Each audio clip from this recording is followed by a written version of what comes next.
ਸਤਨਾਮ ਸ੍ਰੀ ਵਾਹਿਗੁਰੂ ਸਾਹਿਬ ਜੀ। ਸ੍ਰੀ ਰਾਗ ਮਹੱਲਾ ਤੀਜਾ। ਸੁਣ ਸੁਣ ਕਾਮ ਗਹੇਲੀਏ, ਕਿਆ ਚਲ ਹੈ ਬਾਹ ਲੁਡਾਏ। ਆਪਣਾ ਪਿਰ ਨਾ ਪਛਾਣਹੀ, ਕਿਆ ਮੋਹ ਦੇਸ ਹੈ ਜਾਏ। ਸੁਣ ਸੁਣ ਕਾਮ ਗਹੇਲੀਏ, ਕਿਆ ਚਲੈ ਬਾਹ ਲੁਡਾਏ। ਆਪਣਾ ਪਿਰ ਨਾ ਪਛਾਣਹੀ, ਕਿਆ ਮੋਹ ਦੇਸ ਹੈ ਜਾਏ। ਜਿਨੀ ਸਖੀ ਕੰਤ ਪਛਾਣਿਆ, ਹਉ ਤਿਨ ਕੈ ਲਾਗੋ ਪਾਏ।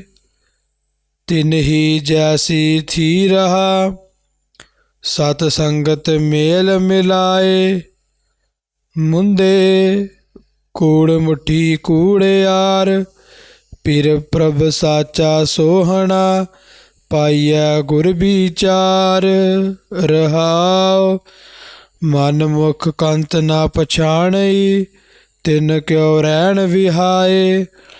ਗਰਭ ਅਟਿਆ ਤ੍ਰਿਸ਼ਨਾ ਜਲ ਹੈ, ਦੁਖ ਪਾਵੈ ਦੂਜੈ ਭਾਏ। ਸ਼ਬਦ ਰਤੀਆ ਸੁਹਾਗਣੀ, ਤਿਨ ਵਿੱਚ ਹਉ ਮੈਂ ਜਾਏ। ਸਦਾ ਪਿਰ ਰਾਵਹਿ ਆਪਣਾ, ਤਿਨਾ ਸੁਖੈ ਸੁਖ ਵਿਹਾਏ। ਗਿਆਨ ਵਿਹੂਣੀ ਪਿਰ ਮੁਤੀਆ, ਪਿਰਮ ਨ ਪਾਇਆ ਜਾਏ। ਅਗਿਆਨ ਮਤੀ ਅੰਧੇਰ ਹੈ, ਬਿਨ ਪਿਰ ਦੇਖੇ ਭੁਖ ਨਾ ਜਾਏ। ਆਵੋ ਮਿਲੋ ਸਹੇਲੀ ਹੋ, ਮੈਂ ਪਿਰ ਦੇਹੋ ਮਿਲਾਏ। ਪੂਰਾ ਭਾਗ ਸਤਿਗੁਰ ਮਿਲੈ, ਪਿਰ ਪਾਇਆ ਸਚ ਸਮਾਏ। ਸੇ ਸਹੀਆ ਸੁਹਾਗਣੀ, ਜਿਨ ਕੋ ਨਦਰ ਕਰੇ। ਖਸਮ ਪਛਾਣ ਹੈ ਆਪਣਾ, ਤਨ ਮਨ ਆਗਿਆ ਦੇ। ਘਰ ਵਰ ਪਾਇਆ ਆਪਣਾ, ਹਉ ਮੈਂ ਦੂਰ ਕਰੇ। ਨਾਨਕ ਸੋਭਾਵੰਤੀਆ ਸੁਹਾਗਣੀ, ਅਨ ਦਿਨ ਭਗਤ ਕਰੇ। ਘਰ ਵਰ ਪਾਇਆ ਆਪਣਾ, ਹਉ ਮੈਂ ਦੂਰ ਕਰੇ। ਨਾਨਕ ਸੋਭਾਵੰਤੀਆ ਸੁਹਾਗਣੀ, ਅਨ ਦਿਨ ਭਗਤ ਕਰੇ। ਵਾਹਿਗੁਰੂ ਜੀ ਕਾ ਖਾਲਸਾ, ਵਾਹਿਗੁਰੂ ਜੀ ਕੀ ਫਤਿਹ। ਸਤਿਗੁਰੂ ਗੁਰੂ ਗਰੀਬ ਨਿਵਾਜ, ਬਖਸ਼ਿੰਦ ਮਹਿਰਮ। ਸਮਰੱਥ ਗੁਰੂ ਪ੍ਰਤੱਖ ਗੁਰੂ, ਹਾਜ਼ਰਾ ਹਜ਼ੂਰ ਗੁਰੂ। ਧੰਨ ਧੰਨ ਸ਼੍ਰੀ ਗੁਰੂ ਗ੍ਰੰਥ ਸਾਹਿਬ ਸੱਚੇ ਪਾਤਸ਼ਾਹ ਜੀ ਦੀ ਪਾਵਨ ਪਵਿੱਤਰ ਹਜ਼ੂਰੀ ਅੰਦਰ ਸੁਭਾਏਮਾਨ ਗੁਰੂ ਸਵਾਰੇ ਗੁਰਮੁਖ ਜਨੋ। ਆਓ ਇਸ ਭਾਗਾਂ ਵਾਲੇ ਸਮੇਂ ਨੂੰ ਸਫਲਾ ਕਰੀਏ। ਸਤਿਗੁਰਾਂ ਨੇ ਅਪਾਰ ਕਿਰਪਾ ਕਰਕੇ ਸਾਡੀ ਝੋਲੀ ਦੇ ਵਿੱਚ ਇਹ ਬਖਸ਼ਿਸ਼ ਪਾਈ ਹੈ। ਇਸ ਕਲਯੁਗ ਦੇ ਵਿੱਚ ਗੁਰੂ ਕਾ ਸ਼ਬਦ ਅਸੀਂ ਸੁਣ ਲਈਏ, ਸਤਿਗੁਰੂ ਕਿਰਪਾ ਕਰਕੇ ਸੁਣਾ ਦੇਣ, ਇਸ ਤੋਂ ਵੱਡੀ ਕਰਾਮਾਤ ਕੋਈ ਨਹੀਂ ਹੈ। ਸਤਿਗੁਰੂ ਧੰਨ ਸ਼੍ਰੀ ਗੁਰੂ ਅਮਰਦਾਸ ਮਹਾਰਾਜ ਜੀ ਰਾਗ ਸਿਰੀ ਦੇ ਵਿੱਚ ਕਿਰਪਾ ਕਰਦੇ ਨੇ। ਸਿਰੀ ਰਾਗ ਮਹੱਲਾ ਤੀਜਾ। ਜੋ ਗੁਰੂ ਤੋਂ ਮੂੰਹ ਮੋੜ ਕੇ ਜੀਵ ਰੂਪ ਇਸਤਰੀ ਜੀਵਨ ਬਤੀਤ ਕਰਦੀ ਹੈ, ਉਸ ਦੇ ਬਾਬਤ ਸਤਿਗੁਰੂ ਕੀ ਕਹਿੰਦੇ ਨੇ? ਤੇ ਜੋ ਜੀਵ ਰੂਪ ਇਸਤਰੀ ਸਤਿਗੁਰੂ ਦੇ ਸਨਮੁਖ ਹੋ ਕੇ ਜੀਵਨ ਸਫਲਾ ਕਰਦੀ ਹੈ, ਉਸ ਦੇ ਬਾਬਤ ਸਤਿਗੁਰੂ ਕੀ ਨਜ਼ਰੇ ਇਨਾਇਤ ਕਰਦੇ ਨੇ। ਆਓ ਪ੍ਰੇਮ ਪੂਰਵਕ ਸ਼ਰਵਣ ਕਰੀਏ। ਸ੍ਰੀ ਰਾਗ ਮਹੱਲਾ ਤੀਜਾ। ਸੁਣ ਸੁਣ ਕਾਮ ਗਹੇਲੀਏ, ਕਿਆ ਚਲ ਹੈ ਬਾਹ ਲੁਡਾਏ। ਮਹਾਰਾਜ ਜੀ ਧੰਨ ਧੰਨ ਸ੍ਰੀ ਗੁਰੂ ਅਮਰਦਾਸ ਸੱਚੇ ਪਾਤਸ਼ਾਹ ਜੀ ਕਿਰਪਾ ਕਰਦੇ ਨੇ ਕਿ ਹੇ ਜੀਵ ਰੂਪ ਇਸਤਰੀ, ਮੈਨੂੰ ਤੇਰੀ ਬੜੀ ਫਿਕਰ ਹੈ। ਇਸ ਗੱਲ ਨੂੰ ਧਿਆਨ ਨਾਲ ਸੁਣੀ। ਫਿਰ ਦੂਜੀ ਵਾਰੀ ਆਖਿਆ, ਧਿਆਨ ਨਾਲ ਸੁਣੀ, ਕੰਨ ਦੇ ਕੇ ਸੁਣੀ, ਸੁਰਤ ਇਕਾਗਰ ਕਰਕੇ ਸੁਣੀ। ਸੁਣ ਸੁਣ ਕਾਮ ਗਹੇਲੀਏ। ਕਾਮ ਦਾ ਅਰਥ ਹੈ ਕਾਮਨਾਵਾਂ ਵਿੱਚ ਫਸੀ ਹੋਈ। ਕਾਮ ਦਾ ਅਰਥ ਹੈ ਵਾਸ਼ਨਾ ਵਿੱਚ ਫਸੀ ਹੋਈ। ਕਾਮ ਦਾ ਅਰਥ ਹੈ ਆਪਣੇ ਸਵਾਰਥਾਂ ਦੇ ਵਿੱਚ ਫਸੀ ਹੋਈ। ਸੁਣ ਸੁਣ ਕਾਮ ਗਹੇਲੀਏ। ਗਹੇਲੀਏ ਦਾ ਅਰਥ ਹੁੰਦਾ ਹੈ ਕਿਸੇ ਵੀ ਐਸੀ ਕੰਡੀਸ਼ਨ ਦੇ ਵਿੱਚ ਅਸੀਂ ਅੜ ਜਾਈਏ, ਅਟਕ ਜਾਈਏ, ਫਸ ਜਾਈਏ, ਜਿਹਦੇ ਵਿੱਚੋਂ ਰਾਹ ਕੋਈ ਨਾ ਹੋਵੇ ਨਿਕਲਣ ਦਾ। ਤੇ ਜੋ ਫਸ ਜਾਏ ਉਸ ਨੂੰ ਆਖਿਆ ਜਾਂਦਾ ਹੈ ਗਹੇਲੀ, ਉਸ ਨੂੰ ਆਖਿਆ ਜਾਂਦਾ ਗਹੇਲੀਏ। ਮਹਾਰਾਜ ਜੀ ਕਹਿੰਦੇ ਨੇ, ਸੁਣ ਸੁਣ ਕਾਮ ਗਹੇਲੀਏ। ਇਹ ਆਪਣੀਆਂ ਕਾਮਨਾਵਾਂ ਵਾਸ਼ਨਾਵਾਂ ਵਿੱਚ, ਸਵਾਰਥਾਂ ਦੇ ਵਿੱਚ ਫਸੀ ਹੋਈ ਜੀਵ ਰੂਪ ਇਸਤਰੀਏ, ਇਸ ਗੱਲ ਨੂੰ ਧਿਆਨ ਨਾਲ ਸੁਣ। ਫਿਰ ਦੂਜੀ ਵਾਰੀ ਆਖਿਆ, ਧਿਆਨ ਨਾਲ ਸੁਣ, ਕਿਆ ਚੱਲਾ ਹੈ ਬਾਹ ਲੁਡਾਏ। ਤੂੰ ਆਪਣੀਆਂ ਬਾਹਾਂ ਨੂੰ ਉਲਾਰ ਕੇ, ਆਪਣੀਆਂ ਬਾਹਾਂ ਨੂੰ ਲਾਪਰਵਾਹੀ ਦੇ ਵਿੱਚ ਮਾਰ ਕੇ ਜੀਵਨ ਬਤੀਤ ਕਰਦੀ ਪਈ ਹੈ। ਤੂੰ ਕਦੀ ਰੂਹਾਨੀ ਮਾਰਗ ਵਾਲੇ ਪਾਸੇ ਸੋਚਿਆ ਹੀ ਨਹੀਂ। ਰੱਬੀ ਮਿਲਾਪ ਵਾਸਤੇ, ਰੱਬੀ ਪ੍ਰੀਤ ਦੀ ਅਰਦਾਸ ਕੀਤੀ ਕੋਈ ਨਹੀਂ। ਤੂੰ ਕਦੀ ਨਾਮ ਜਪਿਆ ਹੀ ਨਹੀਂ। ਕਦੀ ਤੂੰ ਗੁਰੂ ਵਾਲਾ ਸ਼ਬਦ ਸੁਣਿਆ ਹੀ ਨਹੀਂ। ਗੁਰੂ ਕਾ ਸ਼ਬਦ ਸੁਣਿਆ ਕੋਈ ਨਹੀਂ। ਤੇ ਇਸ ਢੰਗ ਦੇ ਨਾਲ ਤੂੰ ਸਾਰੇ ਦਾ ਸਾਰਾ ਜੀਵਨ ਵਿਅਰਥ ਹੀ ਗਵਾ ਛੱਡਿਆ। ਸਤਿਗੁਰੂ ਕਿਰਪਾ ਕਰਦੇ ਨੇ, ਤੂੰ ਲਾਪਰਵਾਹੀ ਦੇ ਵਿੱਚ ਆਪਣੇ ਜੀਵਨ ਨੂੰ ਬਤੀਤ ਨਾ ਕਰ। ਤੇ ਸੱਚੇ ਪਾਤਸ਼ਾਹ, ਜੇਕਰ ਜੀਵਨ ਸਿਮਰਨ ਤੋਂ ਬਿਨਾਂ, ਬੰਦਗੀ ਤੋਂ ਬਿਨਾਂ ਬਤੀਤ ਕਰੀਏ ਤੇ ਸੱਚੇ ਪਾਤਸ਼ਾਹ ਫਿਰ ਕੀ ਹੁੰਦਾ ਹੈ? ਜੇਕਰ ਗੁਰੂ ਵਾਲੇ ਨਾ ਬਣ ਕੇ ਅਸੀਂ ਖਾ ਪੀ ਕੇ, ਕਮਾ ਕੇ, ਹੰਢਾ ਕੇ ਸੌਂ ਜਾਈਏ ਤੇ ਕੀ ਰੱਬ ਦੇ ਘਰ ਵਿੱਚ ਸਤਿਕਾਰ ਨਹੀਂ ਮਿਲੇਗਾ? ਤੇ ਸੱਚੇ ਪਾਤਸ਼ਾਹ ਜੀ ਬਖਸ਼ਿਸ਼ ਕਰਦੇ ਨੇ ਕਿ ਜੇਕਰ ਤੂੰ ਰੱਬੀ ਮਿਲਾਪ ਬਾਰੇ ਕਦੀ ਸੋਚਿਆ ਨਹੀਂ, ਕਦੀ ਤੂੰ ਗੁਰੂ ਕਾ ਸ਼ਬਦ ਸੁਣਿਆ ਨਹੀਂ, ਕਦੀ ਤੂੰ ਸਿਮਰਨ ਦੇ ਵਿੱਚ ਬੈਠਿਆ ਨਹੀਂ, ਕਦੀ ਅੰਮ੍ਰਿਤ ਵੇਲੇ ਨਿਤਨੇਮ ਨਹੀਂ ਕੀਤਾ, ਤੂੰ ਕਦੀ ਗੁਰੂ ਦੀ ਆਗਿਆ ਵਿੱਚ 52 ਬਚਨ ਮੰਨੇ ਨਹੀਂ, ਤੇ ਫਿਰ ਕੀ ਹੋਏਗਾ? ਸਤਿਗੁਰੂ ਸਾਨੂੰ ਰਿਜ਼ਲਟ ਦੱਸਦੇ ਨੇ। ਆਪਣਾ ਪਿਰ ਨਾ ਪਛਾਣਹੀ, ਕਿਆ ਮੋਹ ਦੇ ਸਹਿ ਜਾਏ। ਜੇ ਤੂੰ ਲਾਪਰਵਾਹੀ ਵਿੱਚ ਬਾਹਾਂ ਮਾਰ ਕੇ ਤੂੰ ਸਵਾਰਥ ਵਾਸ਼ਨਾ ਦੇ ਅਧੀਨ ਫਸੀ ਰਹੀ, ਹੇ ਜੀਵ ਰੂਪ ਇਸਤਰੀ, ਤੂੰ ਨਾਮ ਜਪਿਆ ਨਹੀਂ, ਅੰਦਰ ਤੇਰੇ ਰੱਬ ਪ੍ਰਗਟ ਨਹੀਂ ਹੋਇਆ, ਤੂੰ ਰੱਬ ਪਛਾਣਿਆ ਨਹੀਂ, ਤੂੰ ਦਰਸ਼ਨ ਨਹੀਂ ਕੀਤੇ, ਆਪਣਾ ਪਿਰ ਨਾ ਪਛਾਣ ਹੀ, ਤੂੰ ਪਛਾਣਿਆ ਕੋਈ ਨਹੀਂ, ਕਿਆ ਮੋਹ ਦੇ ਸਹਿ ਜਾਏ। ਤੂੰ ਕੀ ਮੂੰਹ ਦਿਖਾਏਂਗੀ ਉਸ ਪਰਮਾਤਮਾ ਦੇ ਦਰ ਘਰ ਵਿੱਚ? ਤੈਨੂੰ ਪੁੱਛਣਾ ਹੈ ਕਿ ਤੈਨੂੰ ਸਵਾਸਾਂ ਦੀ ਪੂੰਜੀ ਦਿੱਤੀ, ਇੰਨੀ ਕੀਮਤੀ, ਇੰਨਾ ਕੀਮਤੀ ਇਹ ਮਨੁੱਖਾ ਸਰੀਰ ਦਿੱਤਾ ਜੋ ਕਿ ਲੱਖੀਂ ਕਰੋੜੀ ਹੱਥ ਨਹੀਂ ਆਉਂਦਾ।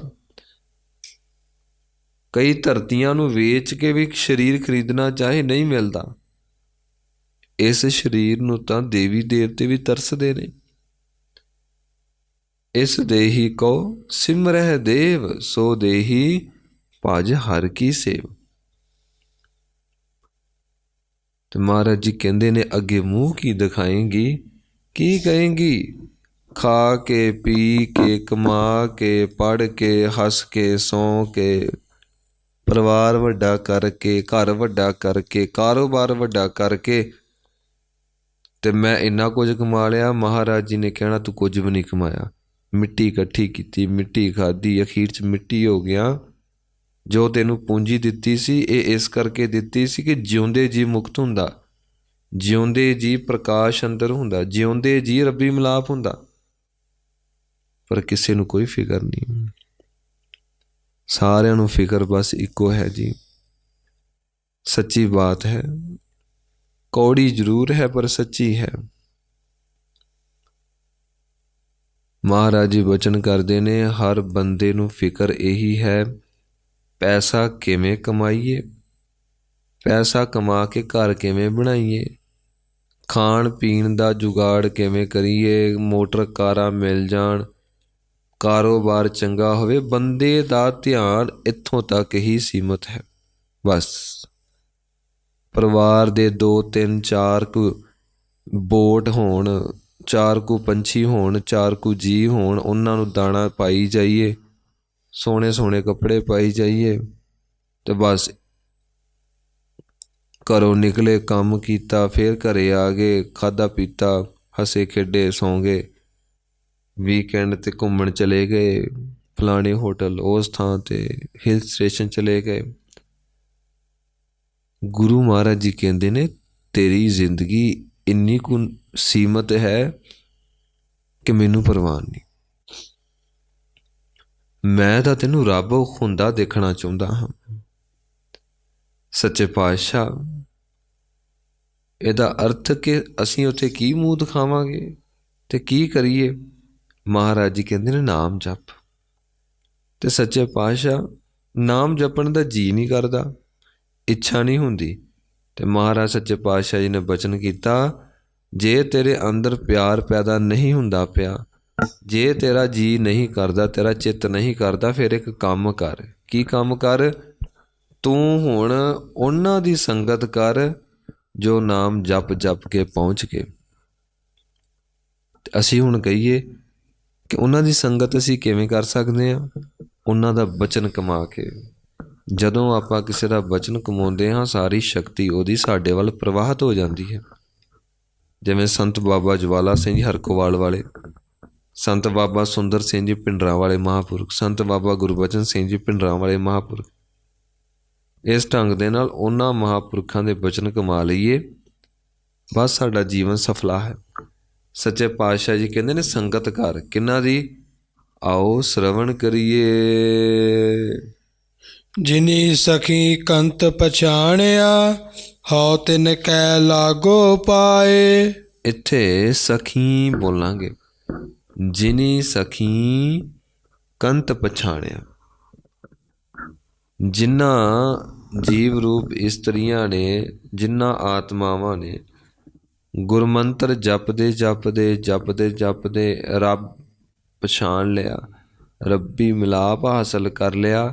ਮਹਾਰਾਜ ਜੀ ਕਹਿੰਦੇ ਨੇ ਮੈਂ ਉਹਨਾਂ ਦੇ ਚਰਨਾਂ ਨੂੰ ਫੜਦਾ ਹਾਂ, ਉਹਨਾਂ ਦੇ ਚਰਨਾਂ 'ਤੇ ਮੱਥਾ ਟੇਕਦਾ ਹਾਂ, ਉਹਨਾਂ ਦੇ ਚਰਨਾਂ ਦੀ ਸੇਵਾ ਕਰਦਾ ਹਾਂ, ਮੈਂ ਕੁਰਬਾਨ ਜਾਂਦਾ ਹਾਂ, ਉਹਨਾਂ ਦੇ ਚਰਨਾਂ ਦੇ ਨਾਲ ਮੈਂ ਲੱਗਦਾ ਹਾਂ। ਕਿਉਂਕਿ ਜੋ ਰੱਬ ਨੂੰ ਪਛਾਣ ਗਈਆਂ ਜੀਵ ਰੂਪ ਇਸਤਰੀਆਂ ਕਿੰਨੀਆਂ ਵੱਡੀਆਂ ਭਾਗਾਂ ਵਾਲੀਆਂ ਨੇ, ਉਹ ਕਿੰਨੀਆਂ ਨਵਾਜੀਆਂ ਗਈਆਂ, ਉਹਨਾਂ ਨੂੰ ਪਰਮਾਤਮਾ ਹੀ ਮਿਲ ਗਿਆ ਜੀ, ਖੰਡਾਂ ਬ੍ਰਹਿਮੰਡਾਂ ਦਾ ਦਾਤਾ ਮਿਲ ਗਿਆ। ਹੋਰ ਦੱਸੋ ਇਸ ਤੋਂ ਵੱਡੇ ਭਾਗ ਕੀ ਹੋ ਸਕਦੇ ਨੇ? ਜਿਨੀ ਸਖੀ, ਇਸ ਨੂੰ ਜਿੰਨੀ ਨਹੀਂ ਕਹਿਣਾ, ਜਿਨੀ। ਜਿਨੀ ਸਖੀ ਕੰਤ ਪਛਾਣਿਆ, ਹਉ ਤਿਨ ਕੈ ਲਾਗੋ ਪਾਏ। ਹੇ ਮੇਰਿਆ ਦਾਤਿਆ, ਹੇ ਮੇਰੇ ਮਾਲਕ ਜੀ, ਮੈਂ ਉਹਨਾਂ ਦੇ ਚਰਨੀ ਲੱਗਾ ਜੋ ਆਪ ਜੀ ਦਾ ਨਾਮ ਜਪ ਜਪ ਕੇ ਆਪ ਜੀ ਵਿੱਚ ਲੀਨ ਹੋ ਗਏ ਨੇ। ਤਿਨ ਹੀ ਜੈਸੀ ਥੀ ਰਹਾ, ਸਤ ਸੰਗਤ ਮੇਲ ਮਿਲਾਏ। ਤੇ ਮਾਲਕ ਜੀ ਮੇਰੇ ਤੇ ਕਿਰਪਾ ਕਰੋ, ਮੇਰਾ ਹਿਰਦਾ ਹੁਣ ਪੁਕਾਰਦਾ ਪਿਆ, ਮੈਂ ਉਹਨਾਂ ਦੀ ਸੰਗਤ ਵਿੱਚ ਬੈਠਾਂ, ਉਹਨਾਂ ਦੀ ਸਤ ਸੰਗਤ ਕਰਾਂ। ਉਹਨਾਂ ਦੀ ਸੰਗਤ ਵਿੱਚ ਜਿਸ ਵੇਲੇ ਬੈਠਾਂਗਾ ਤੇ ਮੇਰਾ ਹਿਰਦਾ ਆਪ ਜੀ ਦੀ ਯਾਦ ਵਿੱਚ ਜੁੜੇਗਾ ਤੇ ਦਾਤਿਆ ਮੇਰੇ ਤੇ ਕਿਰਪਾ ਕਰ, ਤਿੰਨ ਹੀ ਜੈਸੀ ਥੀ ਰਹਾ। ਮੈਂ ਉਹਨਾਂ ਵਰਗਾ ਹੋ ਜਾਵਾਂ, ਮੇਰੀ ਆਤਮਾ ਉਹਨਾਂ ਵਰਗੀ ਹੋ ਜਾਏ ਜਿਵੇਂ ਉਹ ਦਿਨ ਰਾਤ ਸਿਮਰਨ ਕਰਦੇ ਨੇ ਮੈਂ ਵੀ ਕਰਾਂ, ਜਿਵੇਂ ਉਹ ਦਿਨ ਰਾਤ ਤੇਰੇ ਦਰਸ਼ਨ ਕਰਦੇ ਨੇ ਮੈਂ ਵੀ ਕਰਾਂ। ਤੇ ਇਹ ਸਾਧ ਸੰਗਤ ਜੀ ਸੱਚ ਹੈ, ਇਹਦੇ ਵਿੱਚ ਕੋਈ ਦੋ ਰਾਵਾਂ ਨਹੀਂ। ਆਪ ਜੀ ਧੰਨ ਧੰਨ ਗੁਰੂ ਗੋਬਿੰਦ ਸਿੰਘ ਮਹਾਰਾਜ ਜੀ ਦੇ ਅੱਗੇ ਨਾਮ ਜਾਪ ਕਰਕੇ, ਸਿਮਰਨ ਅਭਿਆਸ ਕਰਕੇ ਅਰਦਾਸਾਂ ਕਰੋ। ਗੁਰੂ ਗੋਬਿੰਦ ਸਿੰਘ ਮਹਾਰਾਜ ਜੀ ਪ੍ਰਤੱਖ ਦੀਦਾਰੇ ਦਿੰਦੇ ਨੇ, ਪ੍ਰਤੱਖ। ਇਹ ਕੋਈ 1699 ਤੋਂ ਲੈ ਕੇ 1708 ਦੇ ਜੀਵਨ ਕਾਲ ਦੀ ਗੱਲ ਨਹੀਂ ਹੋ ਰਹੀ ਕਿ ਮਹਾਰਾਜ ਜੀ ਦਾ ਪ੍ਰਕਾਸ਼ ਇਸ ਈਸਵੀ ਨੂੰ, ਇਸ ਸੰਮਤ ਨੂੰ ਹੋਇਆ। ਇਸ ਈਸਵੀ, ਇਸ ਸੰਮਤ ਵਿੱਚ ਮਹਾਰਾਜ ਜੀ ਜੋਤੀ ਜੋਤ ਸਮਾ ਗਏ। ਤੇ ਆਪਾਂ ਵੇਖੋ ਕੀ ਕਹਿੰਦੇ ਹਾਂ, ਜੋਤੀ ਜੋਤ ਸਮਾ ਗਏ। ਇਹ ਬਹੁਤ ਭਾਵਪੂਰਤ ਸ਼ਬਦ ਹੈ, ਜੋਤੀ ਜੋਤ ਸਮਾ ਗਏ। ਅਸੀਂ ਮਰ ਗਏ ਨਹੀਂ ਕਹਿੰਦੇ। ਸਮਾਉਣ ਦਾ ਅਰਥ ਕੀ ਅਸੀਂ ਕੱਢਾਂਗੇ ਦਾ ਅਰਥ ਹੈ ਉਹ ਸਮਾ ਗਏ, ਭਾਵ ਕਿ ਰੱਬ ਵੀ ਹਰ ਥਾਂ ਤੇ ਸਮਾਇਆ ਹੋਇਆ, ਉਹ ਸਮਾ ਕੇ ਉਹ ਵੀ ਹਰ ਥਾਂ ਤੇ ਸਮਾਏ ਹੋਏ ਨੇ, ਉਹ ਵੀ ਹਰ ਥਾਂ ਤੇ ਪ੍ਰਗਟ ਹੀ ਨੇ। ਸਮਾਏ ਦਾ ਅਰਥ ਇਹੀ ਹੋਇਆ ਨਾ, ਜੋਤੀ ਜੋਤ ਸਮਾਉਣਾ। ਅਸੀਂ ਕਿਸੇ ਆਮ ਬੰਦੇ ਵਾਸਤੇ ਨਹੀਂ ਸ਼ਬਦ ਬੋਲਦੇ ਕਿ ਜੋਤੀ ਜੋਤ ਸਮਾ ਗਿਆ ਜੀ। ਤੇ ਇੱਕ ਹੋਰ ਦਾਸ ਬੇਨਤੀ ਕਰੇ ਜੀ, ਕੁਝ ਸਾਡੇ ਮਨਾਂ 'ਚ ਭੁਲੇਖੇ ਨੇ ਕਿ ਸਾਡੇ ਬਾਪੂ ਜੀ ਪਾਠ ਕਰਦੇ ਰਹੇ ਤੇ ਉਹ ਮੁਕਤ ਹੋ ਹੀ ਗਏ ਜੀ। ਇਹ ਮੁਕਤੀ ਪ੍ਰਾਪਤ ਕਰਨੀ, ਇਹਦੇ ਵਾਸਤੇ ਗੁਰੂ ਗੋਬਿੰਦ ਸਿੰਘ ਮਹਾਰਾਜ ਜੀ ਦੇ ਹੋਣਾ ਪੈਂਦਾ ਹੈ, ਗੁਰੂ ਨਾਨਕ ਦੇਵ ਮਹਾਰਾਜ ਜੀ ਦੇ ਹੋਣਾ ਪੈਂਦਾ ਹੈ। ਹਰ ਇੱਕ ਨਹੀਂ ਪਹੁੰਚਦਾ। ਬਸ ਇੱਕ ਸਿੱਧੀ ਜਿਹੀ ਨਿਸ਼ਾਨੀ ਹੈ ਜੀ, ਨੇਤਰ ਬੰਦ ਕਰੋ। ਮਹਾਂਪੁਰਖ ਦੱਸਦੇ ਨੇ, ਮਹਾਂਪੁਰਖ ਜਿਹੜੇ ਪਹੁੰਚੇ ਹੋਏ ਨੇ। ਦਾਸ ਤੇ ਸੁਣੀ ਸੁਣਾਈ ਗੱਲ ਕਰ ਸਕਦਾ ਨਾ, ਦਾਸ ਨੇ ਕਿਹੜਾ ਕਦੀ ਵੇਖਿਆ, ਪਰ ਮਹਾਂਪੁਰਖਾਂ ਦੇ ਬਚਨਾਂ ਦੇ ਭਰੋਸਾ ਬੜਾ ਹੈ। ਮਹਾਂਪੁਰਖ ਦੱਸਦੇ ਨੇ, ਨੇਤਰ ਬੰਦ ਕਰੋ, ਅੰਦਰ ਕਈ ਸੂਰਜਾਂ ਦਾ ਚਿੱਟਾ ਚਾਨਣ ਹੈ। ਜਿਹਦੇ ਅੰਦਰ ਕਈ ਸੂਰਜਾਂ ਦਾ ਚਿੱਟਾ ਚਾਨਣ ਹੋ ਜਾਏ, ਸਮਝ ਲਵੋ ਉਹ ਜਿਉਂਦੇ ਜੀ ਮੁਕਤ ਹੋ ਗਿਆ, ਉਹ ਹੁਣ ਜੂਨਾਂ ਵਿੱਚ ਨਹੀਂ ਪਏਗਾ। ਇਸ ਕਰਕੇ ਜਿਉਂਦੇ ਜੀ ਪਾਠ ਕਰੋ, ਜਿਉਂਦੇ ਜੀ ਆਪਣੀ ਡੈਥ ਦਾ, ਆਪਣੀ ਮੌਤ ਦਾ ਲੰਗਰ ਲਾ ਲਵੋ, ਉਹ ਜ਼ਿਆਦਾ ਚੰਗਾ ਹੈ। ਮਰਨ ਤੋਂ ਬਾਅਦ ਤੇ ਕੋਈ ਸਾਰੀ ਫੋਰਮੈਲਿਟੀ ਹੁੰਦੀ ਹੈ। ਪਾਠ ਕਰਨ ਵਾਲੇ ਵੀ ਉਹੋ ਜਿਹੇ ਤੇ ਪਾਠ ਕਰਾਉਣ ਵਾਲੇ ਵੀ ਉਹੋ ਜਿਹੇ, ਮਹਾਰਾਜ ਬਖਸ਼ ਲੈਣ। ਨਾ ਗ੍ਰੰਥੀ ਸਿੰਘ ਉਨੀ ਚੜ੍ਹਦੀ ਕਲਾ ਵਾਲੇ ਰਹਿ ਗਏ ਤੇ ਨਾ ਹੀ ਜਿਹੜੇ ਪਾਠ ਕਰਾਉਣ ਵਾਲੇ ਉਹ ਉਹੋ ਜਿਹੇ ਰਹਿ ਗਏ।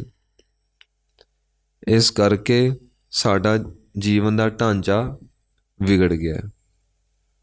ਸੱਚੇ ਪਾਤਸ਼ਾਹ, ਤੁਸੀਂ ਸਾਡੇ ਬਾਬਤ ਕੀ ਕਹਿਣਾ ਚਾਹੁੰਦੇ ਹੋ? ਮਹਾਰਾਜ ਜੀ ਸਾਡੀ ਵੀ ਸਿਫਤ ਕਰ ਦਿਓ। ਸੱਚੇ ਪਾਤਸ਼ਾਹ, ਆਪ ਜੀ ਨੇ ਸਿਫਤ ਪਰਮਾਤਮਾ ਦੀ ਕੀਤੀ, ਤੁਸੀਂ ਸਿਫਤ ਗੁਰੂ ਦੀ ਕੀਤੀ, ਤੁਸੀਂ ਸਿਫਤ ਸੰਤਾਂ ਮਹਾਂਪੁਰਖਾਂ ਗੁਰਸਿੱਖਾਂ ਗੁਰਮੁਖਾਂ ਦੀ ਕੀਤੀ, ਸਾਡੀ ਵੀ ਸਿਫਤ ਕਰ ਦਿਓ। ਫਿਰ ਮਹਾਰਾਜ ਜੀ ਸਾਡੀ ਸਿਫਤ ਕਰਦੇ ਨੇ ਜੀ, ਦਾਸ ਦੀ ਸਿਫਤ ਕਰ ਰਹੇ ਨੇ ਤੇ ਸਿਫਤ ਐਸੀ ਕਰ ਰਹੇ ਨੇ, ਫਿਰ ਇਹ ਸਿਫਤ ਸੁਣ ਕੇ ਫਿਰ ਪਤਾ ਲੱਗਦਾ ਹਾਂ ਤੂੰ ਇਹੋ ਜਿਹਾ ਹੈ। ਇਹ ਦਾਸ ਦੀ ਸਿਫਤ ਕਰ ਰਹੇ ਨੇ। ਆਓ ਦਾਸ ਦੀ ਸਿਫਤ ਸਰਵਣ ਕਰੀਏ। ਮੁੰਦੇ ਕੂੜ ਮੁੱਠੀ ਕੂੜਿਆਰ। ਮਹਾਰਾਜ ਜੀ ਕਹਿਣ ਲੱਗੇ ਦਾਸ ਨੂੰ, ਮੁੰਦੇ, ਇਸ ਨੂੰ ਇੱਕੇ ਵਾਰ ਬੋਲਾਂਗੇ, ਇੱਕੇ। ਜੇ ਮੁੰਦੇ ਕਹਿ ਤਾ ਫਿਰ ਦੱਦਾ ਪੈ ਜਾਏਗਾ, ਜੇ ਇੱਕੇ ਵਾਰੀ ਝੋਲ ਦੇ ਕੇ ਬੋਲਾਂਗੇ ਫਿਰ ਧੱਦਾ ਪਏਗਾ। ਮੁੰਦੇ, ਤੇ ਮੁੰਦੇ ਦਾ ਅਰਥ ਕੀ? ਹੇ ਮੂਰਖ ਜੀਵ ਰੂਪ ਇਸਤਰੀ, ਮੁੰਦੇ ਆਖਦੇ ਨੇ ਮੂਰਖ ਨੂੰ, ਮੁੰਦੇ ਆਖਦੇ ਨੇ ਲਾਪਰਵਾਹੀ ਵਿੱਚ ਜੀਵਨ ਬਤੀਤ ਕਰਨ ਵਾਲੀ ਜੀਵ ਆਤਮਾ ਨੂੰ। ਮੁੰਦੇ ਦਾ ਅਰਥ ਜੋ ਗੁਰੂ ਦੀ ਬਾਤ ਨਾ ਸਮਝੇ, ਮੁੰਦੇ ਦਾ ਅਰਥ ਜੋ ਕਦੀ ਸਿਮਰਨ ਨਾ ਕਰੇ। ਮੁੰਦੇ ਹੇ ਮੂਰਖ ਜੀਵ ਰੂਪ ਇਸਤਰੀ, ਕੂੜ ਮੁੱਠੀ ਕੂੜਿਆਰ, ਤੈਨੂੰ ਤੇ ਮਾਇਆ ਦੇ ਪਸਾਰੇ ਨੇ ਠੱਗ ਲਿਆ, ਤੂੰ ਠੱਗੀ ਹੋਈ ਹੈ। ਕਿੱਥੇ ਤੂੰ ਇਸ ਸੰਸਾਰ ਵਿੱਚ ਆ ਕੇ ਤੇ ਵਪਾਰ ਕਰਨਾ ਸੀ ਪ੍ਰਮਾਤਮਾ ਦੇ ਨਾਮ ਦਾ। ਜਿਵੇਂ ਭਗਤ ਰਵਿਦਾਸ ਜੀ ਕਹਿੰਦੇ ਨੇ, ਹਉ ਰਾਮ ਨਾਮ ਧਨ ਲੱਦਿਆ, ਬੇਖਲਾਦੀ ਸੰਸਾਰ। ਮੈਂ ਰੱਬ ਦਾ ਨਾਮ ਕਮਾ ਲਿਆ, ਸਾਰੇ ਸੰਸਾਰ ਨੇ ਜ਼ਹਿਰ ਦੇ, ਕੂੜ ਦੇ, ਵਿਸ਼ੇ ਵਕਾਰ ਦੇ ਖੱਡੇ ਭਰੇ ਪਏ ਨੇ, ਗੱਡੇ ਭਰੇ ਪਏ ਨੇ। ਇੱਥੇ ਕੂੜਿਆਰ ਦਾ ਅਰਥ ਕੀ ਹੈ ਜੀ? ਆਪ ਜੀ ਨੂੰ ਨਾ ਇਹ ਸ਼ਬਦ ਬਾਰ-ਬਾਰ ਸੁਣਨ ਵਿੱਚ ਆਏਗਾ ਗੁਰਬਾਣੀ ਵਿੱਚ, ਕੂੜਿਆਰ।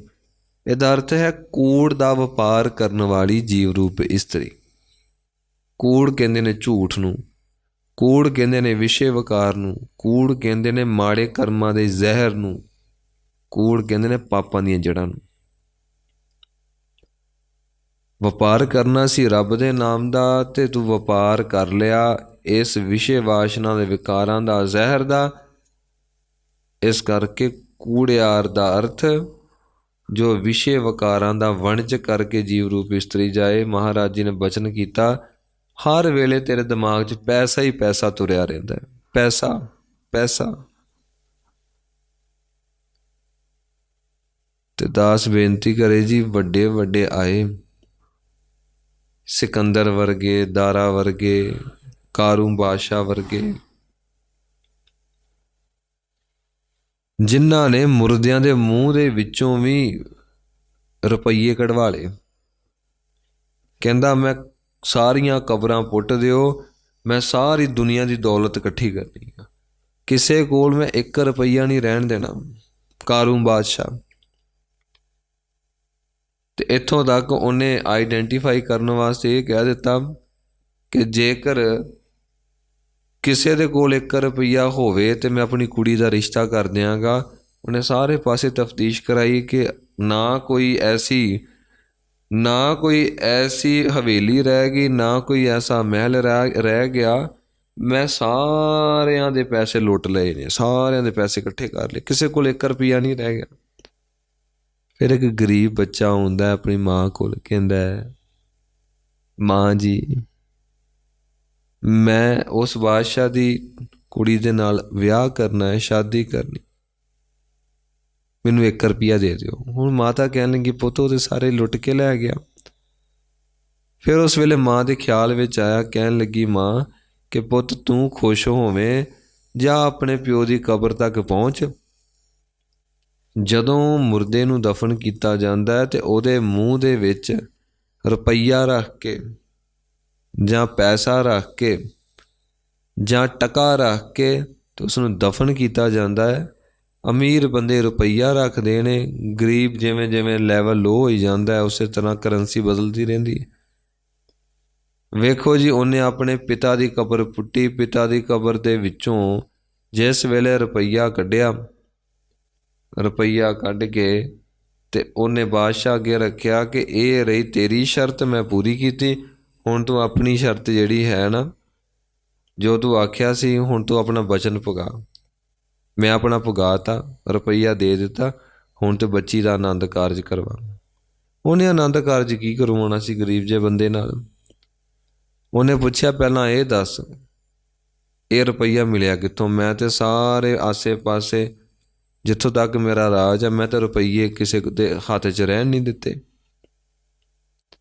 ਫਿਰ ਉਹਨੇ ਦੱਸਿਆ ਕਿ ਮੈਂ ਆਪਣੇ ਪਿਤਾ ਦੀ ਕਬਰ ਨੂੰ ਖੋਦ ਕੇ, ਪੁੱਟ ਕੇ ਤੇ ਉਹਦੇ ਮੂੰਹ ਦੇ ਵਿੱਚ ਰੁਪਈਆ ਲਿਆਂਦਾ। ਕਾਰੂ ਬਾਦਸ਼ਾਹ ਐਸਾ ਮਾਇਆ ਦਾ ਲੋਭੀ ਸੀ, ਉਹਨੇ ਸਾਰੀਆਂ ਕਬਰਾਂ ਪਟਾ ਦਿੱਤੀਆਂ ਕਿ ਮੁਰਦਿਆਂ ਦੇ ਮੂੰਹ ਦੇ ਵਿੱਚ ਵੀ ਰੁਪਈਆ, ਟਕਾ, ਧੇਲੀ, ਚਵਾਨੀ ਕੁਝ ਨਾ ਰਹਿ ਜਾਏ, 1 ਪੈਸਾ ਨਾ ਰਹਿ ਜਾਏ। ਤੇ ਵੇਖੋ ਜੀ, ਲੈ ਕੇ ਗਿਆ ਉਹ ਕਾਰੂ ਬਾਦਸ਼ਾਹ, ਕੁਝ ਵੀ ਨਹੀਂ ਲੈ ਕੇ ਗਿਆ। ਇਸ ਕਰਕੇ ਅਸੀਂ ਸੰਸਾਰ ਦੇ ਵਿੱਚ ਕੰਮ ਧੰਦਾ ਕਰੀਏ, ਜੋਬ ਕਰੀਏ, ਕਾਰੋਬਾਰ ਕਰੀਏ। ਗੁਰੂ ਨਾਨਕ ਦੀ ਸਿਧਾਂਤਕ ਪ੍ਰਣਾਲੀ ਹੈ, ਮਹਾਰਾਜ ਜੀ ਦੇ ਸਿਧਾਂਤ ਨੇ ਕਿਰਤ ਕਰੋ। ਕਿਰਤ ਕਰਨੀ ਚਾਹੀਦੀ ਆ, ਪਰ ਕਿਰਤ ਕਰਕੇ ਤੂੰ ਆਪਣੇ ਘਰ ਤੱਕ ਹੀ ਸੀਮਤ ਰਹਿ ਗਿਆ, ਤੇਰੇ ਜੀਵਨ ਵਿੱਚ ਧਰਮ ਮੁਨੱਫੀ ਹੋ ਜਾਏਗਾ। ਇਸ ਕਰਕੇ ਆਪਣੀ ਕਿਰਤ ਦਾ 10ਵਾਂ ਹਿੱਸਾ ਕੱਢ, ਸਵਾਸਾਂ ਦਾ ਦਸਵੰਧ ਕੱਢ, 10ਵਾਂ ਹਿੱਸਾ ਕੱਢ, 2.5 ਘੰਟੇ ਬੰਦਗੀ ਦੇ ਵਿੱਚ ਜੋੜ। ਘੱਟੋ ਘੱਟ 10 ਘੱਟੋ ਘੱਟ ਦੀ ਗੱਲ ਕਰਦੇ, ਇਹ ਨਹੀਂ ਕਿ 2.5 ਘੰਟੇ ਕੱਢ ਲਿਆ ਅਸੀਂ ਸਮਾਂ ਤੇ ਬਾਅਦ ਚੋਂ ਕਹੀਏ ਜੀ ਤੇ ਹੋਰ ਵੀ ਕਰਦਾ ਸੀ ਨਾਮ ਜਪਣ ਨੂੰ, ਪਰ ਮਹਾਰਾਜ ਜੀ ਨੇ ਕਿਹਾ ਕਿ 2.5 ਘੰਟੇ ਕੱਢਣੇ। ਮਹਾਰਾਜ ਜੀ ਨੇ ਬਚਨ ਕੀਤਾ ਘੱਟੋ ਘੱਟ 2.5 ਘੰਟੇ ਕੱਢੋ, ਘੱਟੋ ਘੱਟ। ਤੇ ਸੱਚੇ ਪਾਤਸ਼ਾਹ ਜੀ ਕਹਿਣ ਲੱਗੇ, ਹੇ ਮੂਰਖ ਜੀਵ ਰੂਪ ਇਸਤਰੀ, ਹੇ ਵਿਸ਼ੇ ਵਿਕਾਰਾਂ ਵਿੱਚ ਮਸਤ ਵਣਜਾਰਨੇ, ਤੂੰ ਮਾਇਆ ਕਰਦੀ ਰਹਿੰਦੀ ਹੈ। ਪੈਸਾ ਕਮਾ ਲਓ, ਪੈਸਾ ਲੈ ਆਓ, ਪੈਸਿਆਂ ਨਾਲ ਚੀਜ਼ਾਂ ਲੈ ਆਓ, ਖਾ ਲਓ, ਕੱਪੜੇ ਪਾ ਲਓ, ਫਿਰ ਲੋਕਾਂ ਨੂੰ ਦਿਖਾ ਲਓ, ਇਸੇ ਦੇ ਵਿੱਚ ਫਿਰ ਅਖੀਰ ਤੇ ਮਰ ਜਾਓ। ਕਹਿੰਦੇ ਇਹ ਕੋਈ ਜ਼ਿੰਦਗੀ ਹੈ? ਨਾ ਤੇਰੀ ਕਿਰਤ ਦੇ ਵਿੱਚੋਂ ਧਰਮ ਪ੍ਰਗਟ ਹੋਇਆ, ਨਾ ਤੇਰੀ ਰਸਨਾ ਤੇ ਧਰਮ ਪ੍ਰਗਟ ਹੋਇਆ। ਤੇਰੀ ਜ਼ਿੰਦਗੀ ਘੁੱਪ ਹਨੇਰੇ ਦੇ ਵਿੱਚ ਬਤੀਤ ਹੋਈ, ਘੁੱਪ ਹਨੇਰੇ ਵਿੱਚ ਹੀ ਚਲੀ ਗਈ, ਰੱਬ ਦੇ ਘਰ ਤੱਕ ਪਹੁੰਚ ਹੀ ਨਹੀਂ ਹੋਈ। ਇਹ ਸਭ ਕੰਮ ਧੰਦੇ ਇੱਥੇ ਰਹਿ ਜਾਣੇ ਨੇ। ਜੋ ਅਸੀਂ ਗੁਰੂ ਦੀ ਸੇਵਾ ਵਿੱਚ ਦਸਵੰਧ ਦੇ ਦਿੱਤਾ, ਜੋ ਅਸੀਂ ਸਵਾਸਾਂ ਦੇ ਵਿੱਚ ਨਾਮ ਜਪ ਲਿਆ, ਉਹੀ ਹੈ ਜੋ ਜਿੰਦ ਦਾ ਸਹਾਰਾ ਬਣੇਗਾ। ਬਾਕੀ ਕਿਸੇ ਚੀਜ਼ ਨੇ ਸਹਾਰਾ ਨਹੀਂ ਬਣਨਾ। ਤੇ ਸੱਚੇ ਪਾਤਸ਼ਾਹ ਜੀ ਹੁਣ ਅੱਗੇ ਕਹਿੰਦੇ ਨੇ ਕਿ ਭਾਈ ਹੁਣ ਤੈਨੂੰ ਪ੍ਰਮਾਤਮਾ ਮਿਲ ਤੇ ਸਕਦਾ ਹੈ। ਹੁਣ ਮੇਰੇ ਵਰਗੀ ਜੋ ਕੂੜਿਆਰ ਹੈ, ਮੇਰੇ ਵਰਗੀ ਕੂੜ ਮੁੱਠੀ ਹੈ, ਜਿਸ ਨੂੰ ਵਿਸ਼ੇ ਵਿਕਾਰਨ ਠੱਗ ਲਿਆ, ਵਿਸ਼ੇ ਵਿਕਾਰਾਂ ਨੇ ਫਸਾ ਲਿਆ ਜੀ, ਜੋ ਆਪਣਾ ਮੂੰਹ ਅੱਗੇ ਰੱਖਦੀ ਹੈ, ਮੂੰਹ ਰੱਖਿਆ। ਹੁਣ ਮੈਨੂੰ ਡਰ ਲੱਗਾ, ਮੈਂ ਕਿਹਾ ਸੱਚੇ ਪਾਤਸ਼ਾਹ ਵਾਕਈ ਹੈ ਤੇ ਮੈਂ ਐਸਾ ਹੀ। ਹਰ ਵੇਲੇ ਧਿਆਨ ਮਾਇਆ 'ਚ, ਹਰ ਵੇਲੇ ਧਿਆਨ, ਹਰ ਵੇਲੇ ਧਿਆਨ ਵਿਸ਼ੇ ਵਿਕਾਰਾਂ 'ਚ, ਹਰ ਵੇਲੇ ਕੂੜ ਦੇ ਵਿੱਚ ਹੀ ਖਿਆਲ ਆਉਂਦੇ ਨੇ। ਸੱਚੇ ਪਾਤਸ਼ਾਹ ਰੱਬ ਕਿਵੇਂ ਮਿਲਦਾ ਹੈ? ਕਿਰਪਾ ਕਰਕੇ ਦੱਸੋਗਾ ਕਿਵੇਂ ਰੱਬ ਮਿਲਦਾ? ਹੁਣ ਮਹਾਰਾਜ ਜੀ ਸਾਨੂੰ ਦੱਸਣਾ ਕਰਦੇ ਨੇ। ਫਿਰ ਪ੍ਰਭ ਸਾਚਾ ਸੋਹਣਾ, ਪਾਈਐ ਗੁਰ ਵਿਚਾਰ। ਐ ਭਾਈ ਤੇਰਾ ਜੀਵਨ ਤੇ ਬਹੁਤ ਮਾੜਾ ਹੋ ਚੁੱਕਾ ਹੈ। ਜੇ ਤੂੰ ਗੁਰੂ ਦੇ ਕੋਲ ਜਾਵੇਂ, ਗੁਰੂ ਕੋਲ ਜਾ ਕੇ ਗੁਰੂ ਅੱਗੇ ਤਰਲੇ ਕਰ, ਅਰਦਾਸਾਂ ਕਰ, ਇਹ ਸਰੀਰ ਛੱਡਣ ਤੋਂ ਪਹਿਲਾਂ ਅੰਮ੍ਰਿਤ ਛਕ ਲੈ। ਅੰਮ੍ਰਿਤ ਛਕ ਕੇ ਗੁਰੂ ਵਾਲਾ ਹੋ। ਗੁਰੂ ਗੋਬਿੰਦ ਸਿੰਘ ਮਹਾਰਾਜ ਜੀ ਤੈਨੂੰ ਗਲਵਕੜੀ ਪਾ ਕੇ ਕਹਿਣਗੇ, ਮੇਰੀ ਧੀ ਹੈ, ਇਹ ਮੇਰਾ ਪੁੱਤ ਹੈ। ਤੇ ਗੁਰੂ ਮਹਾਰਾਜ ਜੀ ਜਦੋਂ ਗਲਵਕੜੀ ਪਾਉਣਗੇ ਤੇ ਫਿਰ ਉਹ ਉਸ ਸੱਚੇ ਪਰਮਾਤਮਾ ਦੇ ਵਿੱਚ ਲੀਨ ਕਰ ਦੇਣਗੇ। ਫਿਰ ਪ੍ਰਭ ਸਾਚਾ ਸੋਹਣਾ, ਉਹ ਬੜਾ ਸੋਹਣਾ, ਉਹ ਕਦੀ ਵੀ ਕਰੂਪਤਾ ਵਿੱਚ ਨਹੀਂ ਹੁੰਦਾ, ਬੁੱਢਾ ਨਹੀਂ ਹੁੰਦਾ। ਪ੍ਰਕਾਸ਼ ਕੀ ਬੁੱਢਾ ਹੋਏਗਾ, ਚਿੱਟਾ ਚਾਨਣ ਕੀ ਬੁੱਢਾ ਹੋਏਗਾ। ਉਹ ਮੇਰਾ ਮਾਲਕ ਟਿਕਿਆ ਹੋਇਆ, ਉਹ ਮੇਰਾ ਮਾਲਕ ਗੁਰੂ ਦੇ ਰੂਪ ਦੇ ਵਿੱਚ ਧਰਤੀ ਤੇ ਪ੍ਰਗਟ ਹੋਇਆ, ਮਹਾਂਪੁਰਖਾਂ ਦੇ ਰੂਪ 'ਚ ਪ੍ਰਗਟ ਹੋਇਆ। ਤੇ ਕਹਿੰਦੇ ਨੇ ਜੋ ਮਰਜ਼ੀ ਕਰ ਲੈ, ਗੁਰੂ ਵਾਲੇ ਹੋਏ ਬਿਨਾ ਤੇਰੀ ਗਤੀ ਨਹੀਂ ਹੋਏਗੀ। ਦੇਖੋ ਜੀ, ਸਰਕਾਰ ਭਾਵੇਂ ਚੰਗੀ ਆ ਜਾਏ ਤੇ ਸਰਕਾਰ ਭਾਵੇਂ ਮੰਦੀ ਆ ਜਾਏ। ਹੁਣ ਪੰਜਾਬ ਦੇ ਵਿੱਚ ਰੌਲਾ ਪਿਆ ਸੀ, ਪਹਿਲਾਂ ਸਰਕਾਰਾਂ ਮਾੜੀਆਂ, ਤੇ ਹੁਣ ਰੌਲਾ ਪਿਆ ਕਿ ਸਰਕਾਰ ਚੰਗੀ ਆ ਗਈ ਜੀ, ਆਮ ਆਦਮੀ ਪਾਰਟੀ ਦੀ ਆ ਗਈ। ਤੇ ਫਿਰ ਦਾਸ ਦਾ ਖਿਆਲ ਗਿਆ ਕਿ ਲੋਕੀ ਰੌਲਾ ਪਾ ਰਹੇ ਨੇ ਕਿ ਹੁਣ ਸਾਡਾ ਭਵਿੱਖ ਉਜਵਲ ਹੋਏਗਾ, ਹੁਣ ਸਾਡਾ ਜੋ ਭਵਿੱਖ ਹੈ ਨਾ ਇਹ ਪ੍ਰਕਾਸ਼ਮਾਨ ਹੋਏਗਾ।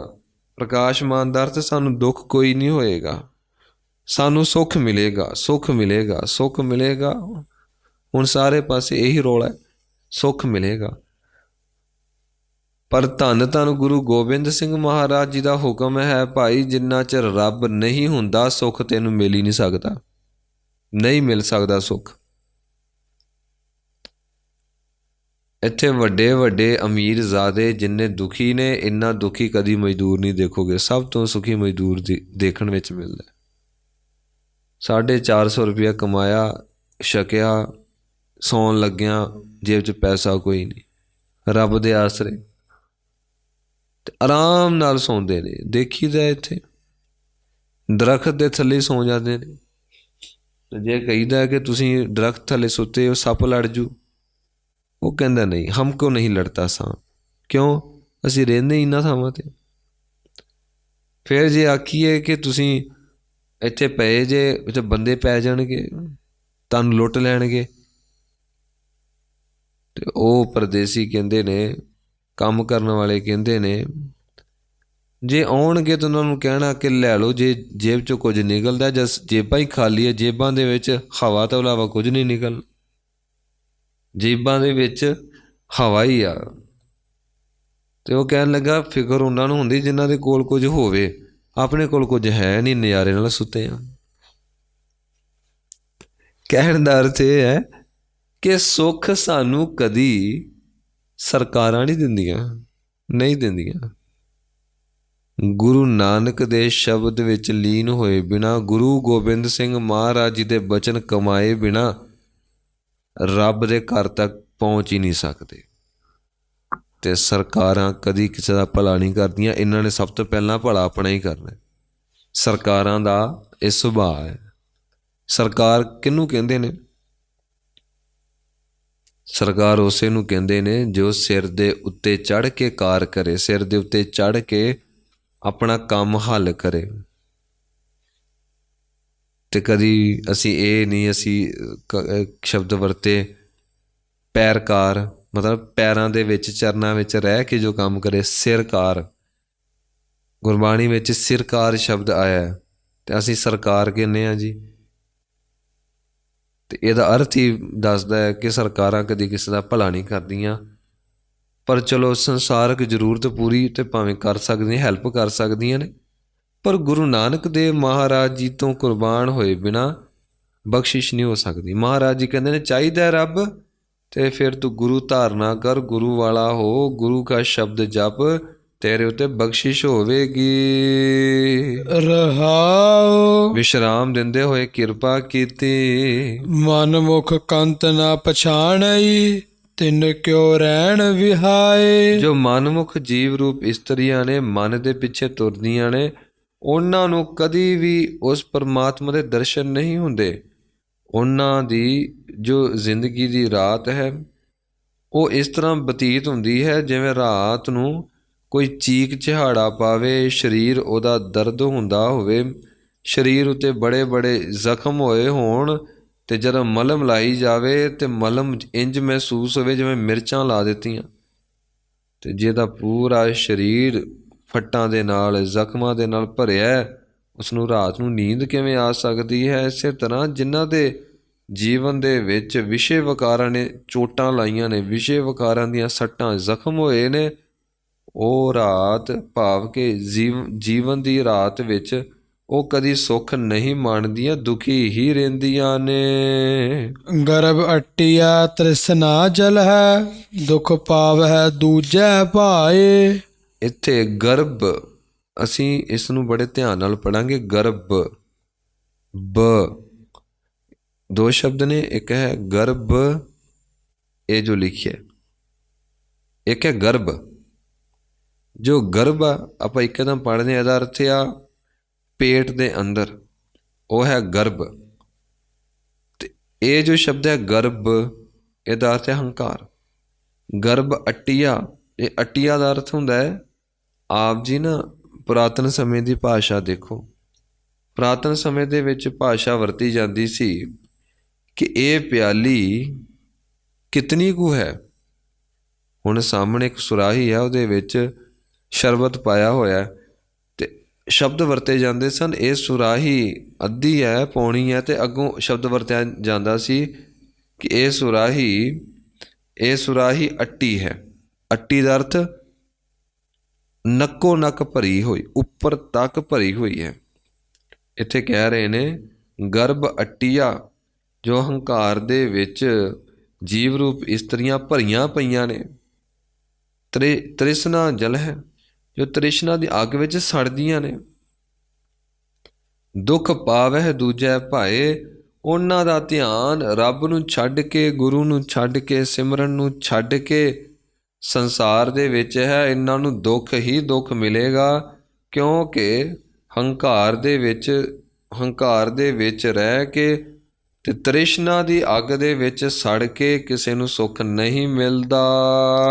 ਸ਼ਬਦ ਰਤੀਆ ਸੁਹਾਗਣੀ, ਤਿਨ ਵਿੱਚੋਂ ਹਉਮੈ ਜਾਏ। ਜਿਨ੍ਹਾਂ ਦੇ ਅੰਦਰੋਂ ਹਉਮੈ ਦਾ ਨਾਸ਼ ਹੁੰਦਾ ਹੈ, ਅਸਲ ਵਿੱਚ ਉਹੀ ਸੁਹਾਗਣ ਹੁੰਦੀਆਂ ਨੇ, ਉਹੀ ਰੱਬ ਨੂੰ ਪ੍ਰਾਪਤ ਕਰਦੀਆਂ ਨੇ। ਤੇ ਕਹਿੰਦੇ ਨੇ ਉਹ ਸੁਹਾਗਣ ਬਣਦੀਆਂ ਕਿਵੇਂ ਨੇ? ਉਹ ਮੇਰੇ ਮਾਲਕ ਦਾ, ਆਪਣੇ ਗੁਰੂ ਦਾ ਸ਼ਬਦ ਜਪ ਜਪ ਕੇ ਵਾਹਿਗੁਰੂ ਵਾਹਿਗੁਰੂ ਵਾਹਿਗੁਰੂ ਵਾਹਿਗੁਰੂ ਵਾਹਿਗੁਰੂ ਵਾਹਿਗੁਰੂ ਸ਼ਬਦ ਜਪਦੀਆਂ ਨੇ। ਫਿਰ ਉਹਨਾਂ ਦੀ ਰਸਨਾ ਰੰਗੀ ਜਾਂਦੀ, ਹਿਰਦਾ ਰੰਗਿਆ ਜਾਂਦਾ, ਤੇ ਫਿਰ ਉਹ ਪਰਮਾਤਮਾ ਤੱਕ ਪਹੁੰਚ ਜਾਂਦੀਆਂ ਨੇ। ਸਦਾ ਪਿਰ ਰਾਵ ਹੈ ਆਪਣਾ, ਤਿਨਾ ਸੁਖੇ ਸੁਖ ਵਿਹਾਏ। ਫਿਰ ਉਹਨਾਂ ਨੂੰ ਪਤੀ ਪਰਮੇਸ਼ਵਰ ਜੀ ਮਿਲ ਜਾਂਦੇ ਨੇ, ਫਿਰ ਕਦੀ ਵੀ ਵਿਛੋੜਾ ਨਹੀਂ ਹੁੰਦਾ। ਤੇ ਜਦੋਂ ਪਤੀ ਪਰਮੇਸ਼ਵਰ ਵਾਹਿਗੁਰੂ ਜੀ ਮਿਲ ਜਾਣ, ਫਿਰ ਪਰਤ ਕੇ ਦੁੱਖਾਂ ਦਾ ਨਾਸ਼ ਹੁੰਦਾ ਹੈ ਤੇ ਸੁੱਖਾਂ ਦੇ ਵਿੱਚ ਸਾਰੀ ਜ਼ਿੰਦਗੀ ਬਤੀਤ ਹੁੰਦੀ ਹੈ। ਸੁੱਖ ਹੀ ਸੁੱਖ ਜ਼ਿੰਦਗੀ ਵਿੱਚ ਟਿਕ ਜਾਂਦਾ ਹੈ। ਗਿਆਨ ਵਿਹੂਣੀ ਪਿਰ ਮੁਤੀਆ, ਪਿਰਮ ਨਾ ਪਾਇਆ ਜਾਏ। ਇਸ ਕਰਕੇ ਜੋ ਮੇਰੇ ਮਾਲਕ ਦਾ ਨਾਮ ਛੱਡ ਕੇ ਜੀਵਨ ਵਿੱਚੋਂ ਸੁੱਖ ਲੱਭਦੀ ਹੈ ਨਾ, ਜੀਵ ਰੂਪ ਇਸਤਰੀ, ਤੇ ਕਹਿੰਦੇ ਨੇ ਉਹਨਾਂ ਦੇ ਪੱਲੇ ਵਿੱਚ ਸਿਵਾਏ ਦੁੱਖ ਤੋਂ ਕੁਝ ਨਹੀਂ ਰਹਿ ਜਾਂਦਾ। ਗਿਆਨ ਵਿਹੂਣੀ, ਜੋ ਬ੍ਰਹਮ ਗਿਆਨ ਤੋਂ ਹੀਣੀ ਹੈ ਨਾ ਜੀਵ ਆਤਮਾ, ਪਿਰ ਮੁਤੀਆ, ਪਿਰ ਪਤੀ ਪਰਮੇਸ਼ਵਰ ਜੀ, ਮੁਤੀਆ ਦਾ ਅਰਥ ਹੈ ਉਹ ਵਿਛੜੀ ਹੋਈ ਹੈ, ਮੇਰੇ ਮਾਲਕ ਤੋਂ ਦੂਰੀ ਹੋ ਚੁੱਕੀ ਹੈ ਉਹਦੀ। ਪਿਰਮ ਨਾ ਪਾਇਆ ਜਾਏ, ਦੱਸੋ ਫਿਰ ਪਰਮਾਤਮਾ ਪਤੀ ਕਿਵੇਂ ਮਿਲੇ? ਕਿਉਂਕਿ ਉਸਨੂੰ ਬ੍ਰਹਮ ਗਿਆਨ ਹੀ ਨਹੀਂ ਹੋਇਆ। ਜਿੰਨਾ ਚਿਰ ਬ੍ਰਹਮ ਗਿਆਨ ਨਾ ਹੋਵੇ ਪਰਮਾਤਮਾ ਨਹੀਂ ਮਿਲਦਾ।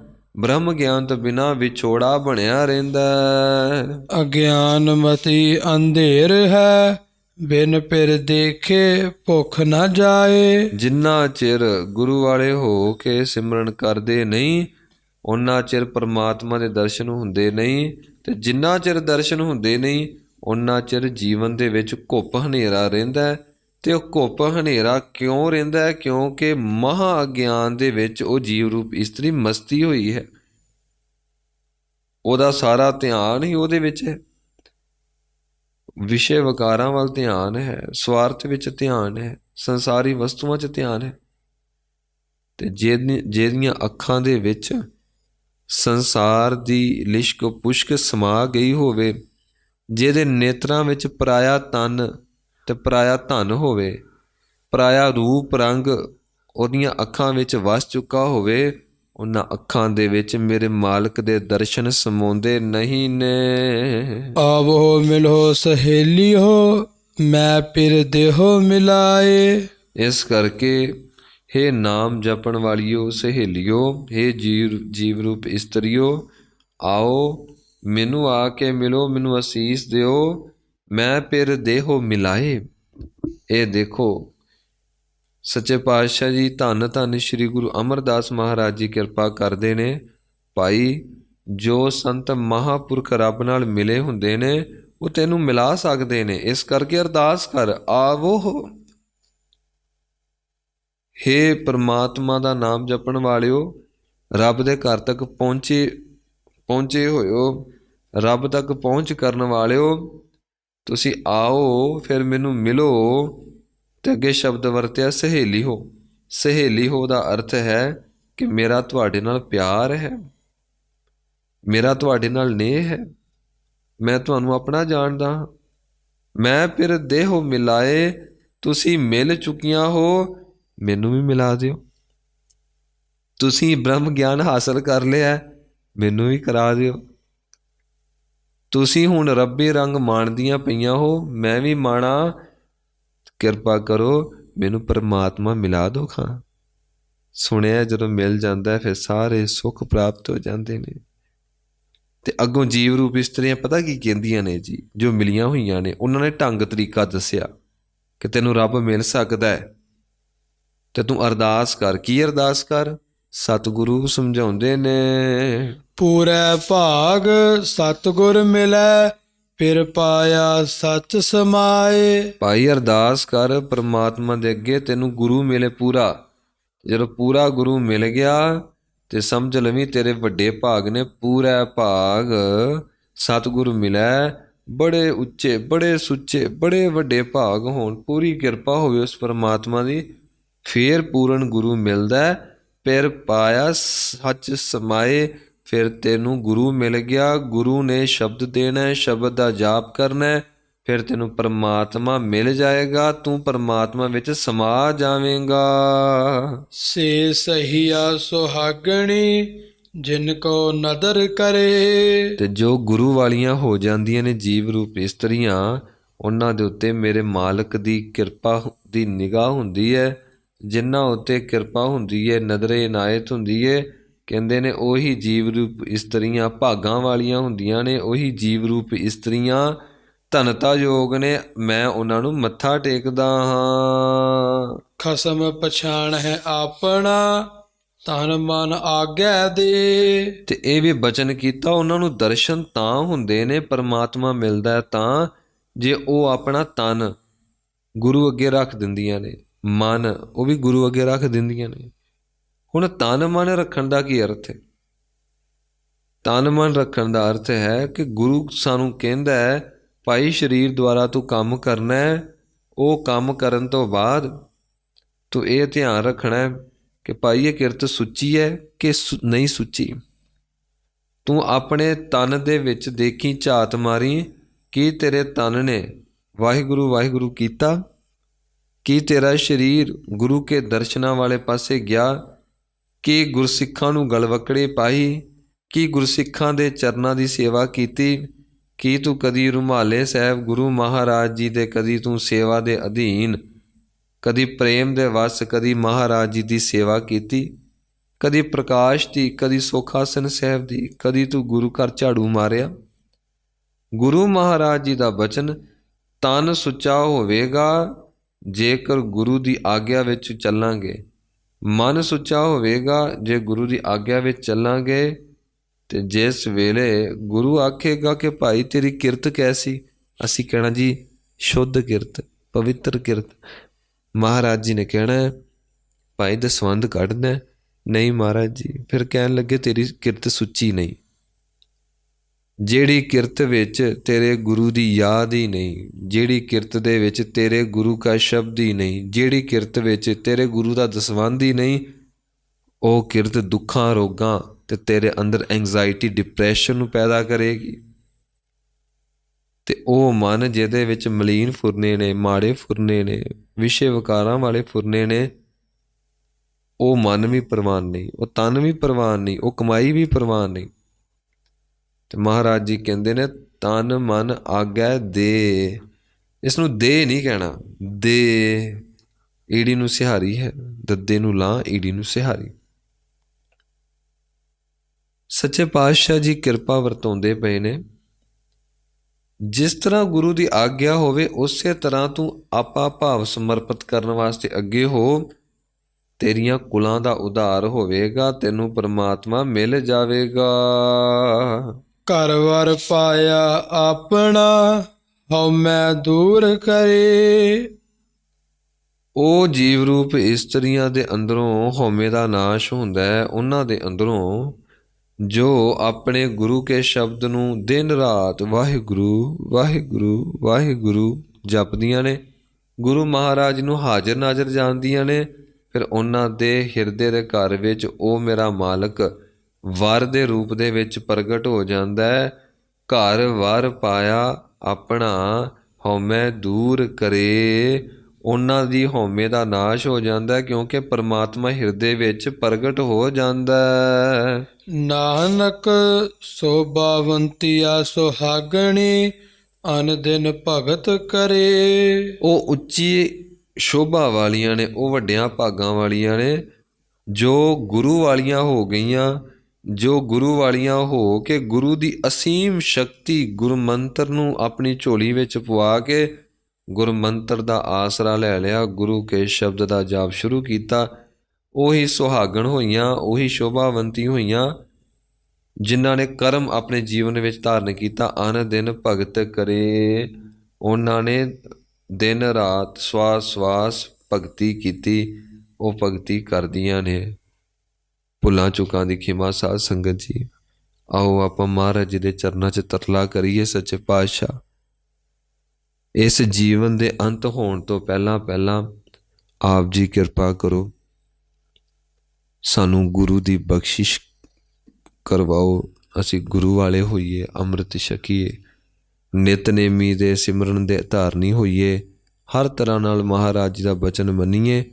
ਜਦੋਂ ਬਚਨ ਮੰਨਿਆ ਫਿਰ ਕੀ ਹੋਏਗਾ? ਇਹ ਲੋਕ ਸੁਖੀਏ ਪਰ ਲੋਕ ਸੁਹੇਲੇ, ਨਾਨਕ ਹਰ ਪ੍ਰਭ ਆਪੇ ਮੇਲੇ, ਫਿਰ ਸਾਡਾ ਪਾਰ ਉਤਾਰਾ ਹੋਏਗਾ। ਆਓ ਮਹਾਰਾਜ ਜੀ ਦੇ ਚਰਨਾਂ 'ਚ ਤਰਲਾ ਕਰੀਏ। ਸੱਚੇ ਪਾਤਸ਼ਾਹ, ਦੇਖ ਦਾਤਿਆ, ਸਾਡੇ ਵੱਲ ਝਾਤ ਮਾਰ, ਸਾਡੇ 'ਤੇ ਵੀ ਕਿਰਪਾ ਕਰ, ਐਵੇਂ ਨਗੂਰੇ ਨਾ ਇਸ ਸੰਸਾਰ ਤੋਂ ਚਲੇ ਜਾਈਏ, ਗੁਰੂ ਵੀ ਹੁਣੇ ਨਾ ਚਲੇ ਜਾਈਏ, ਥਾਂ ਕੋਈ ਨਹੀਂ ਮਿਲਣੀ। ਸਮੂਹ ਸੰਗਤ ਕਿਰਪਾ ਕਰਿਓ ਜੀ, ਕਰੋ ਤਰਲਾ, ਕਰੋ ਤਰਲਾ। ਕਲਗੀਧਰ ਪਾਤਸ਼ਾਹ ਜੀ ਦੇ ਸਵਰੂਪ ਨੂੰ ਸਨਮੁਖ ਰੱਖੋ, ਮਹਾਰਾਜ ਜੀ ਨੂੰ ਹਾਜ਼ਰ ਨਾਜ਼ਰ ਜਾਣੋ। ਸਤਿਗੁਰੂ ਸਾਡੇ ਤੇ ਮਿਹਰ ਭਰੀ ਨਿਗਾਹ ਕਰਦੇ ਪਏ ਨੇ, ਮਹਾਰਾਜ ਜੀ ਨੂੰ ਹਾਜ਼ਰ ਨਾਜ਼ਰ ਜਾਣ ਕੇ ਤਰਲਾ ਕਰੋ। ਕੀ ਤਰਲਾ ਕਰਨਾ ਹੈ? ਵਾਹਿਗੁਰੂ ਵਾਹਿਗੁਰੂ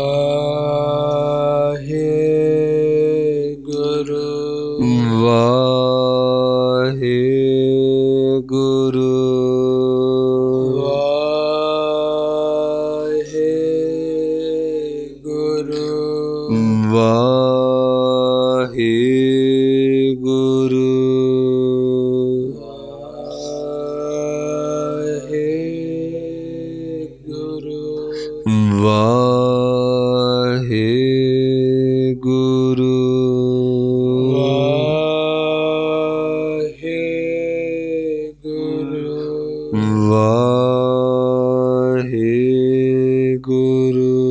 ਵਾਹਿਗੁਰੂ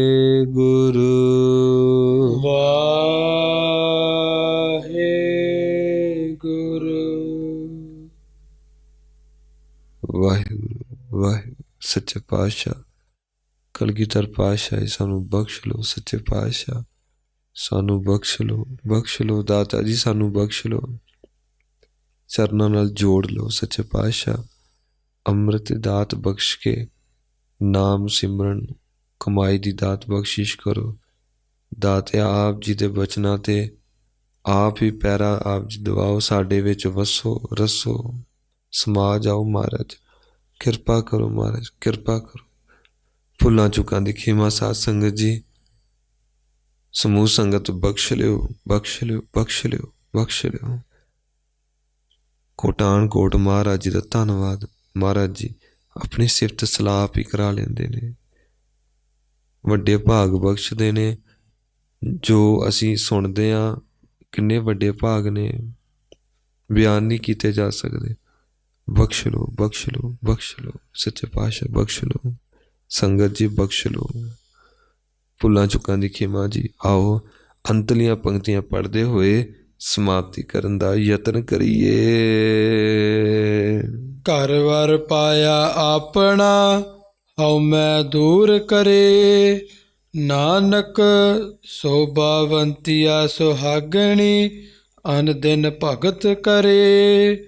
ਘਰ ਵਰ ਪਾਇਆ ਆਪਣਾ, ਹਉ ਮੈਂ ਦੂਰ ਕਰੇ, ਨਾਨਕ ਸੋਭਾਵੰਤੀਆ ਸੁਹਾਗਣੀ, ਅਨ ਦਿਨ ਭਗਤ ਕਰੇ।